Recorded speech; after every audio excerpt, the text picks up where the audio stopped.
కష్టాలు చన్నీళ్ళ లాంటివి. 4 చెంబులు పోసుకుంటే 5వ చెంబు నుంచి సుఖంగానే ఉంటుంది, అనుమానం ఎంత చలికాలమైనా కానివ్వండి. అయ్యప్ప దీక్షల వాళ్ళు ఉంటారు, వాళ్ళు తెల్లారగట్ట 4 గంటలకు లేస్తారు, చన్నీళ్ళే స్నానం చేస్తారు, అందులో ఎవరు వేణీళ్ళు పోసుకోరు. ఎలా పోసుకుంటారండి? ముందు 4 చెంబులు అయ్యప్ప స్వామియే అంటారు, అయిపోయిందంతే, మొత్తం ఆ మిగిలినంతా బాగానే ఉంది. అంతే, మనం అలాగే ఉండాలి. కష్టాలంతే, ముందు 4 కష్టాలు భరించగలిగితే తర్వాత ఆ కష్టం కూడా సుఖంగానే ఉంటుంది. ఎప్పుడూ కష్టాలు ఎక్కువ వస్తున్నాయంటే యువతరం ఒకలా ఆలోచించాలి. బాగా వాతావరణం ఉక్కబోస్తుంది అంటే వర్షం కురుస్తుంది ఖచ్చితంగా. వేసిన సెగ్గడ్డ ఉక్కబోస్తుందంటే వర్షం వస్తుంది. సెగ్గడ్డ ఇక్కడ వేసిన కురుపు బాగా సలుపుతోంది అంటే సంతోషించాలి, పగిలిపోతుంది అన్నమాట.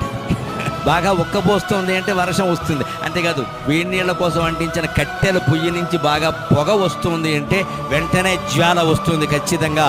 అలాగే కష్టాలు నీ జీవితంలో కమ్మాయి అంటే భగవద్ అనుగ్రహం వర్షం రూపంలో కురవడానికి సిద్ధంగా ఉంది.